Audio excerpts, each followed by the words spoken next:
Bien, el día de hoy, en su asignatura Construcción y Difusión Social del Conocimiento, veremos el tema el pensamiento complejo y las teorías del conocimiento. Primeramente vamos a abordar ¿qué es el pensamiento complejo? Aquí vemos que en el siglo XX ningún concepto se resignificó con tanta profundidad como complejo, de un uso común y científico que había perdido sus raíces y lo relacionaba con lo complicado, lo enmarañado y lo difícil de entender. Retomó su sentido originario y pasó a significar una nueva perspectiva para designar al ser humano, a la naturaleza y a nuestras relaciones con ella. Así, el término complejo designar hoy una comprensión del mundo como entidad donde todo se encuentra entrelazado como en un tejido compuesto de finos hilos sin plexus, lo que está tejido y lo que está junto.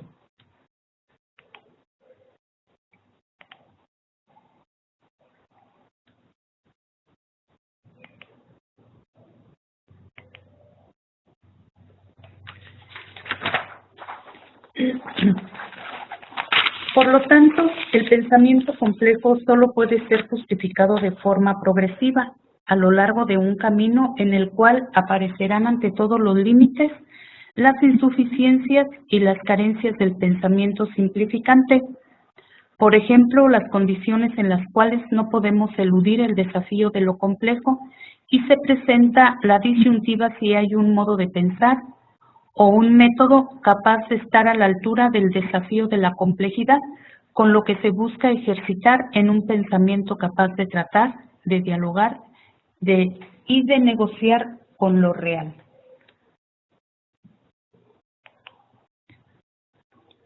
Para ello, el pensamiento complejo busca el conocimiento multidimensional, pero sabe desde el comienzo que el conocimiento completo es imposible.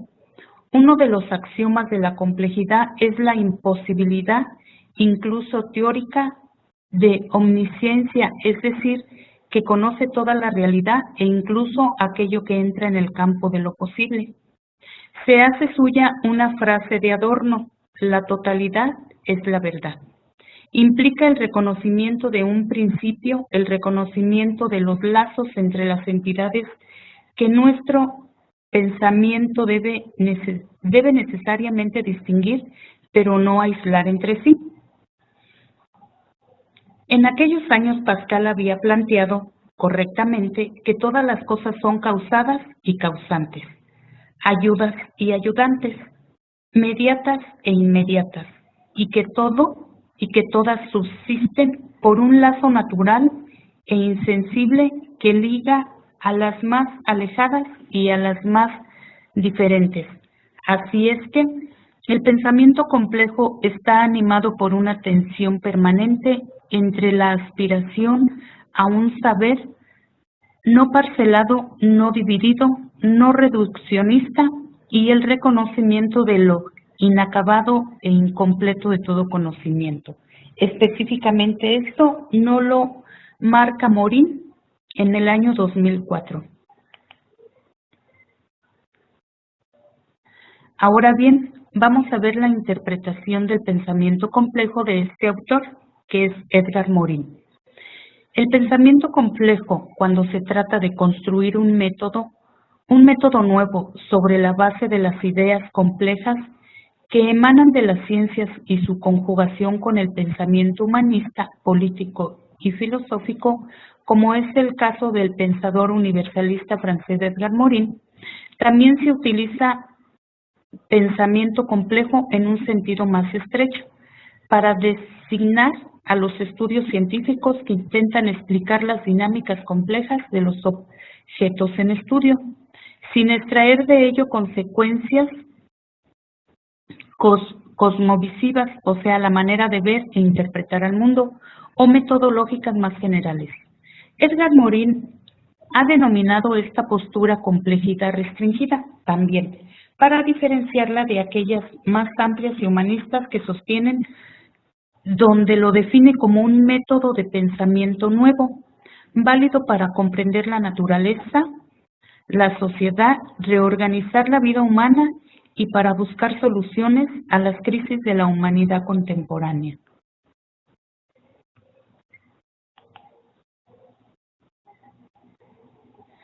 Ahora bien, vamos a ver el problema de la complejidad de Edgar Morin.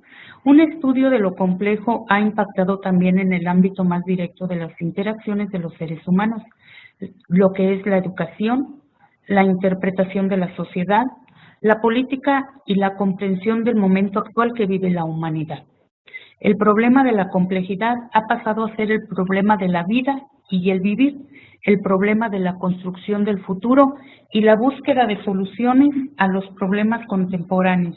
En palabras de Edgar Morin, en el año 2004 dice que cuando se habla de complejidad, se trata de enfrentar la dificultad del pensar y de vivir.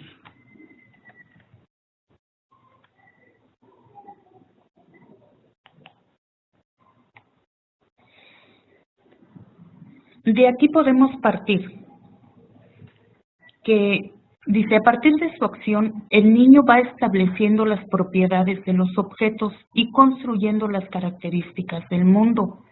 Va formando esquemas que le permiten actuar sobre la realidad de forma mucho más compleja de lo que podía hacer con sus reflejos iniciales y su conducta se va enriqueciendo constantemente. Así construye un mundo de objetos y de personas en el que empieza a ser capaz de hacer anticipaciones acerca de lo que va a suceder. Otra construcción también es importante y la podemos mencionar es de Piaget. Dice, es la que aborda Piaget y es la construcción de la moral. Esto lo manifiesta en su libro sobre el juicio moral en el niño, en el año 1932. Señaló que el origen de la moralidad está en la cooperación con los otros y como la moral no viene impuesta por los adultos, sino que es una forma de regulación que se forma durante la interpretación entre iguales. Del mismo modo, ha señalado siempre que uno de los factores que impulsa el desarrollo es la influencia social.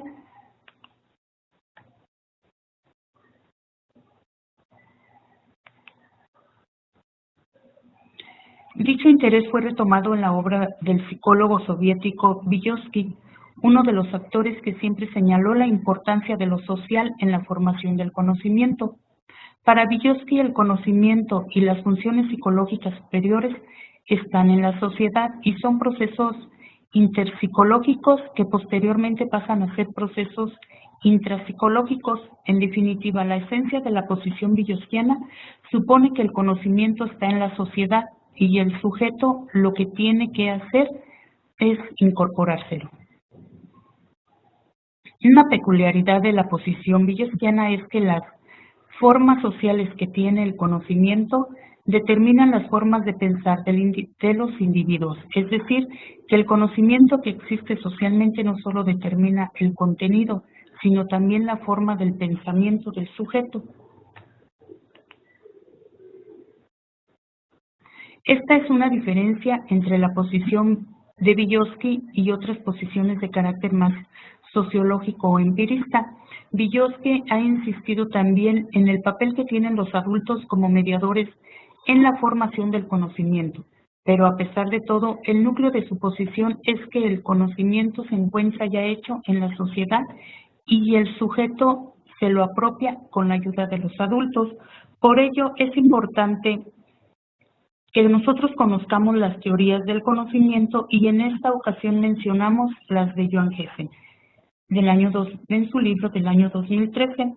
Con estas teorías nosotros vamos a poder conocer nuestra realidad, nuestra verdad de los sucesos, de los acontecimientos y de los fenómenos que suceden en nuestra vida diaria. La presente exposición de la teoría del conocimiento de Joan Hessen se distingue de las usuales desde 3 puntos de vista. En primer término, porque pone el método fenomenológico al servicio de la teoría del conocimiento, esto es, los fenómenos que se dan en la sociedad. En segundo lugar, porque plantea una discusión detenida del problema de la intuición. Y finalmente, porque desenvuelve la teoría especial del conocimiento, además de la general.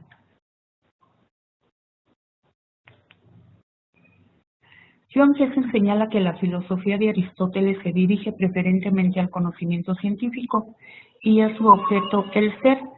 En el centro de su filosofía se halla una ciencia universal del ser, la filosofía primera o metafísica, como se llamó más tarde. Esta ciencia nos instruye acerca de la esencia de las cosas, las conexiones y el principio último de la realidad. Se presenta ante todo como una concepción del universo.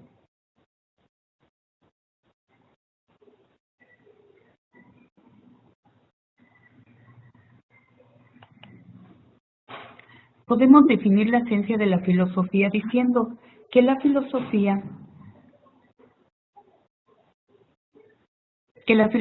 es una autorreflexión del espíritu sobre su conducta valorativa teórica y práctica y a la vez una aspiración al conocimiento de las últimas conexiones entre las cosas, a una concepción racional del universo.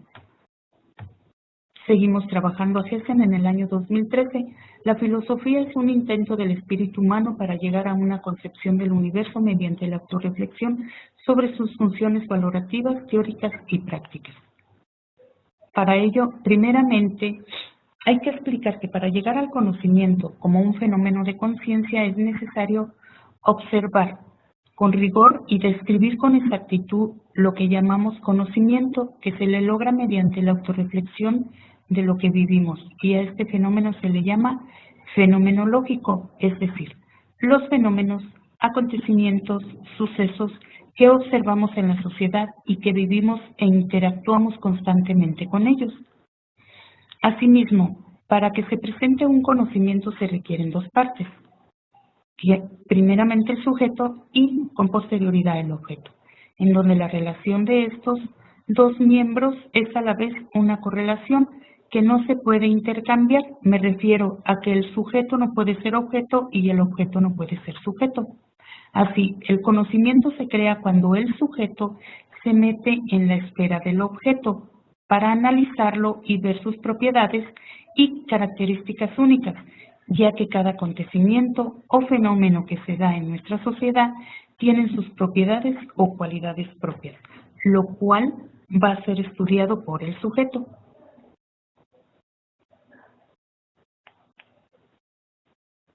Ahora bien, existe un concepto dentro del conocimiento, el cual es la verdad. Pero no basta que el conocimiento sea verdadero, necesitamos alcanzar la certeza que es verdadero guiándonos por el criterio de la verdad.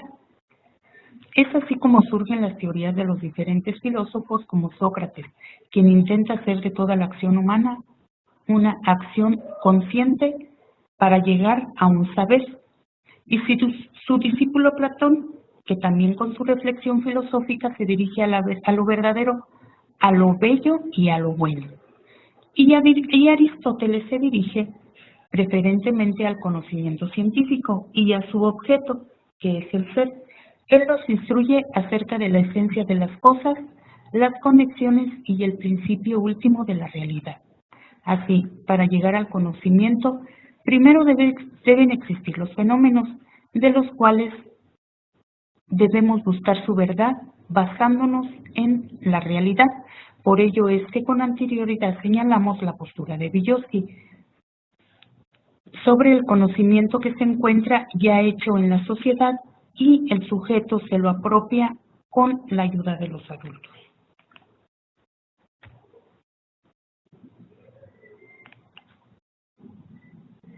Luego Manuel Kant, en su obra maestra epistemológica, La crítica de la razón pura, trata entre todo de dar una fundamentación crítica del conocimiento científico buscando la validez lógica del conocimiento. Por ello, en este módulo estudiamos la teoría del conocimiento de Johann Hesse, que se refiere a la explicación e interpretación filosófica del conocimiento humano. para conocer la esencia de este conocimiento. Así, las teorías del conocimiento de John Hessen se dividen en tres: en relación a la posibilidad del conocimiento, en relación al origen del conocimiento y en relación a la esencia del conocimiento.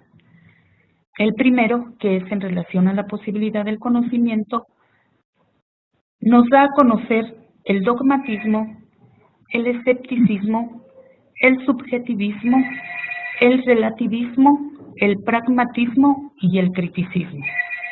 Y en el segundo, que se refiere en relación al origen del conocimiento, nos habla del racionalismo, del empirismo, intelectualismo y apriorismo. Y en relación a la esencia del conocimiento, nos habla del objetivismo, subjetivismo, realismo, idealismo y fenomenalismo. A continuación, vamos a explicar cada uno de ellos. En relación a la posibilidad del conocimiento, que es la primera teoría, nos dice el dogmatismo. Aquí todo es un conocimiento universal y no toma mucho en cuenta al sujeto. Considera la posibilidad de un contacto entre el sujeto y el objeto. Da por supuesta la posibilidad y realidad del contacto entre el sujeto y el objeto en sí, es decir, el contacto del ser humano con los fenómenos que se presentan en la sociedad misma, los cuales vive cotidianamente. Ahora, con el escepticismo, en esta posibilidad da la duda. Es el principio del conocimiento y utiliza un procedimiento lógico. También desconoce el sujeto y niega la posibilidad del contacto entre éste y el sujeto. El subjetivismo y relativismo. Sus representantes son los sofistas y estos dicen que existe una verdad, pero esta tiene una validez limitada. En el subjetivismo limita la validez al sujeto que conoce. Puede ser para el sujeto individual o para el individuo humano. Con el relativismo, cada persona tiene su propia verdad de acuerdo a sus vivencias.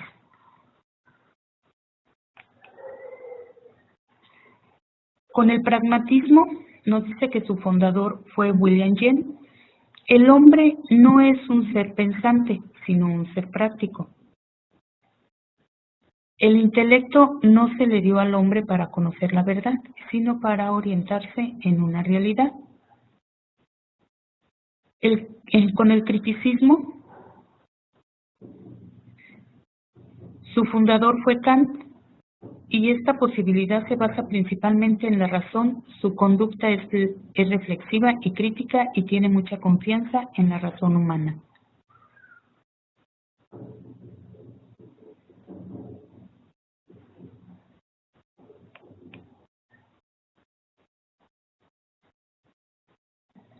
En relación al origen del conocimiento, el racionalismo es aquel que ve en el pensamiento la razón, la fuente principal del ser humano. Se llama racionalismo de ratio, que es razón. Y con el empirismo dice que la única fuente del conocimiento del ser humano es la experiencia, ya que solo así se aprende.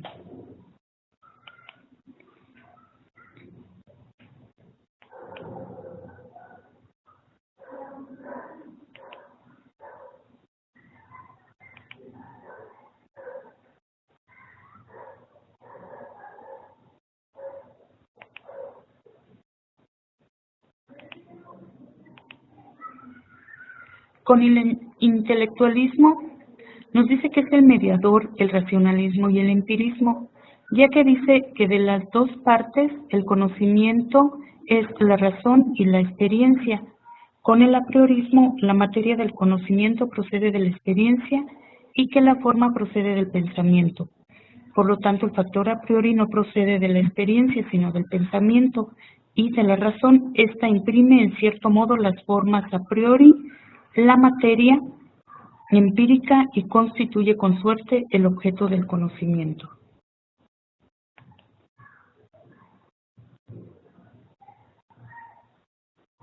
En relación a la esencia del conocimiento, el objetivismo, Platón, que es su creador, nos dice que el objeto determina al sujeto.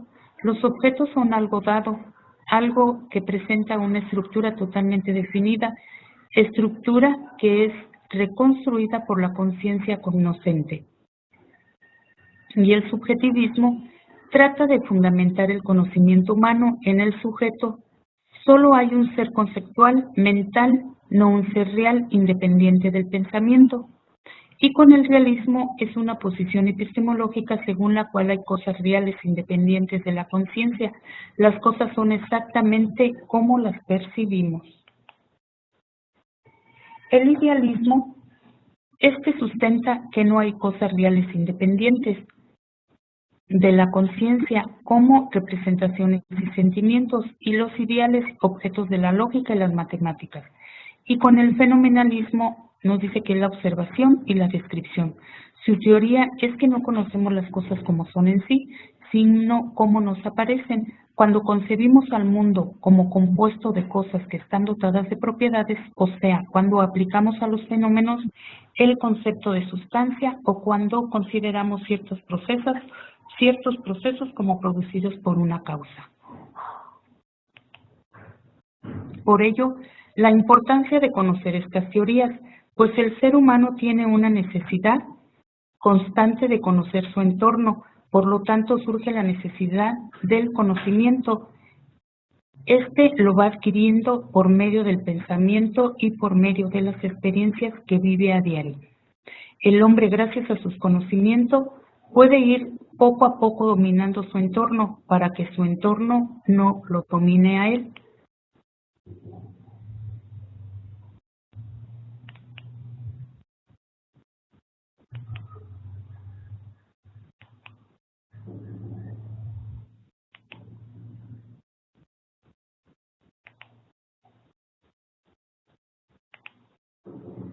Así, el objeto de la presente información o el propósito de esta información que se presenta fue explorar de una manera general diferentes teorías que sobre el conocimiento se han dado, y en este caso específicamente las teorías de Joan Jessen, para conocer nuestra realidad, de dónde se originan nuestros conocimientos, es decir, la posibilidad, el origen y la naturaleza y forma.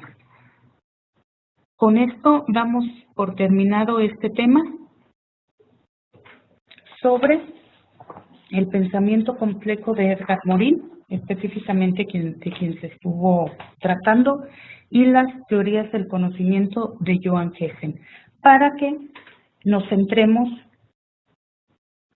en cómo podemos llegar al conocimiento conociendo estas teorías, interpretando cada acontecimiento, cada suceso y cada fenómeno que se presenta en nuestra vida.